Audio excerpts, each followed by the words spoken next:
చూసారు కదండి, మన టొమాటో రొట్టె పచ్చడి రెడీ అయిపోయింది. ఫైనల్గా కొత్తిమీరతో ఫినిష్ చేస్తున్నాం. టేస్ట్ అయితే చాలా అద్దరిపోతుంది అనమాట. మీలో ఎంతమందికి ఇలా రొట్టె పచ్చళ్ళు అంటే ఇష్టమో కింద కామెంట్ సెక్షన్లో కామెంట్ చేయండి. అలాగే టొమాటో రొట్టె పచ్చడి ఎంతమంది ఫేవరెటో కూడా కామెంట్ చేయండి. మాకైతే స్పెషల్గా ఇలా రోటి పచ్చళ్ళు అంటే చాలా ఇష్టం అనమాట. అండ్ టొమాటో అనేది ఫేవరెట్. సో ఇలాగ ఒక బౌల్లోకి తీసేసుకుని పక్కన పెట్టేసుకుంటే మన టొమాటో పచ్చడి రెడీ. ఈ టొమాటో పచ్చడిని వేడి వేడి అన్నంలో నెయ్యి వేసుకుని తింటే అసలు సూపర్ ఉంటుందన్నమాట. మెయిన్లీ వర్షాకాలంలో అయితే చాలా బాగుంటుంది. మేము వర్షాకాలంలో ప్రిఫర్ చేస్తామన్నమాట ఇట్లా నెయ్యి వేసుకుని వేడి వేడి అన్నంలో రొట్టె పచ్చళ్ళు. అన్ని సీజన్స్లో చేసుకుంటాము రొట్టె పచ్చళ్ళు, మాకు కామన్. సో లేట్ చేయకుండా మనం ప్రాసెస్ స్టార్ట్ చేసేసుకుందాము. ఫస్ట్ అయితే పచ్చిమిర్చి కోస్తున్నాను అనమాట. చెట్లకి పచ్చిమిర్చి ఉంటే చాలా ఫ్రెష్గా ఉన్నాయి అండ్ ఎక్కువ కూడా ఉన్నాయి అనమాట. పచ్చిమిర్చి చూపిస్తాను మీకు ఇప్పుడు.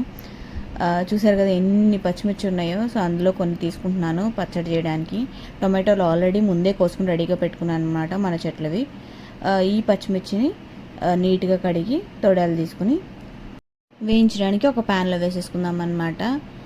అలాగే టొమాటో ముక్కలు కూడా కట్ చేసి రెడీగా పెట్టాను. సో ఇప్పుడైతే మనం తీసుకున్న ప్యాన్లో ధనియాలు ఒక 4 టేబుల్ స్పూన్స్ వేసి అండ్ పచ్చిమిర్చిని ఎప్పుడైనా సరే 2 ముక్కలుగా తుంపి వేసుకోవాలండి. అలా కాకుండా వేసుకుంటే ఏమవుతుందంటే పేలుతుంది. అది ఆల్మోస్ట్ అందరికీ తెలుసు, కుకింగ్ చేసే విమెన్కి కానీ మెన్కి కానీ. బట్ నేను ప్రికాషన్ చెప్తున్నాను, సో గుర్తుపెట్టుకోండి. ఈ పచ్చిమిర్చి ధనియాలు వేగిపోయిన తర్వాత కట్ చేసుకున్న టొమాటో ముక్కలు ఉన్నాయి కదా, అవి యాడ్ చేస్తున్నాను. వాటితో పాటు కొద్దిగా గల్లుప్పు యాడ్ చేసి మూత పెట్టేసి మగ్గేంత వరకు వెయిట్ చేద్దాము. మధ్యలో ఒకసారి ఇలా కలుపుకుంటూ ఉండాలన్నమాట. మేము ఏం చేసామంటే పచ్చిమిర్చి ధనియాలతో పాటు టమాటో ముక్కలు వేసేసాము, కానీ మీరు సపరేట్గా వేసుకోండి. మాకంటే ఇట్లా అలవాటు కాబట్టి 2 కలిపేసి వేసామన్నమాట. వీలైతే ఇంకొక వీడియో చేసి చూపిస్తాను ఇట్లా పచ్చిమిర్చి ధనియాలు సపరేట్గా వేయించుకోవడం. సో ఫైనల్గా అయితే మగ్గిపోయాయి కదా, చూసారు కదా ఎంత చక్కగా మగ్గాయో. ఇలా మగ్గిపోవాలన్నమాట పచ్చడికి అనేది.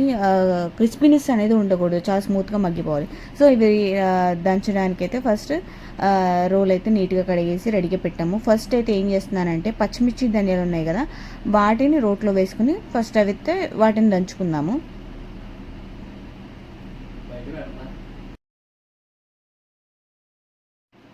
పచ్చిమిర్చి ముక్కలు అనేవి లేకుండా చక్కగా మెత్తగా అయ్యేలాగా ఇలా దంచుకోవాలి. మనం మగ్గపెట్టాం కాబట్టి, టొమాటోలతో మగ్గబెట్టాం కాబట్టి ఆ తొక్క అనేది ఈజీగా మగ్గిపోతుంది. ఇప్పుడేమో ఒక చిన్న నిమ్మకాయ సైజ్ అంతా చింతపండు అనమాట చూపించాను కదా, నిమ్మకాయ సైజ్ అంతా సరిపోతుంది.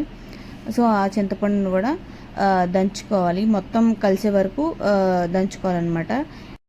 ఇప్పుడు మగ్గిపోయిన టొమాటో ముక్కలు ఉన్నాయి కదా, అవి కూడా యాడ్ చేద్దాము. ఇలా చాలా మెత్తగా మగ్గిపోయాయి కాబట్టి పచ్చడి చేయడం అనేది ఎక్కువ టైం పట్టదు, చాలా ఈజీగా అయిపోతుంది.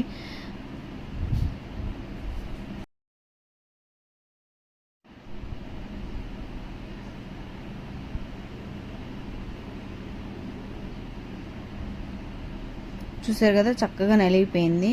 సో ఇప్పుడు దీన్ని తోడేసుకుని ఒక గిన్నెలోకి తీసుకుందాం. గిన్నెలోకి తీసుకుంటున్నామంటే పచ్చడి అయిపోయిందని కాదండి, ఇంకా ప్రాసెస్ ఉందన్నమాట. ఇప్పుడు తోడేసుకున్న తర్వాత జీలకర్ర అండ్ వెల్లుల్లిపాయ కనిపిస్తున్నాయి కదా, ఒక స్పూన్ జీలకర్ర అలాగే ఒక 5-6 రెబ్బలు వెల్లుల్లిపాయలు. మనం ఇంతకుముందు టమాటా ముక్కలను మగ్గబెట్టేటప్పుడు తీసుకున్న ఉప్పుకి సరిపడా ఎంత తీసుకోవాలో ఇప్పుడు అంత వేసుకోవాలి. ఇందాక ఎక్కువ వేసేసుకుంటే కనుక అవసరం లేదు. ఇప్పుడు దీన్ని దంచేసుకున్నాం కదా, ఇప్పుడు ఆల్రెడీ దంచిన ఈ టొమాటో పేస్ట్ని దీనిలో యాడ్ చేసుకొని మళ్ళీ ఒకసారి రుబ్బుకోవాలన్నమాట. మేము ఎప్పుడు ఈ రోటి పచ్చళ్ళు ఉల్లిపాయ పచ్చళ్ళలోనే వేసి దంచుతాము. ఇది మా ఫేవరెట్ అనమాట. పచ్చళ్ళలో వేసుకుని దంచితేనే టేస్ట్ బాగుంటుంది. కొంతమంది ముక్కలుగా కట్ చేసి వేసుకుంటారు, అలా కూడా వేసుకోవచ్చు. ఇప్పుడు ఫైనల్గా కొత్తిమీర వేసుకుని ఫినిషింగ్ ఇస్తే పచ్చడి అయితే చాలా బాగుంటుంది. రోటి పచ్చడి చూసారు కదా ఎంత సింపుల్గా ఉందో. మనకి టైం సరిపోవట్లేదు కానీ రోటి పచ్చడిలో హెల్దీ అండ్ చాలా టేస్టీ కూడా.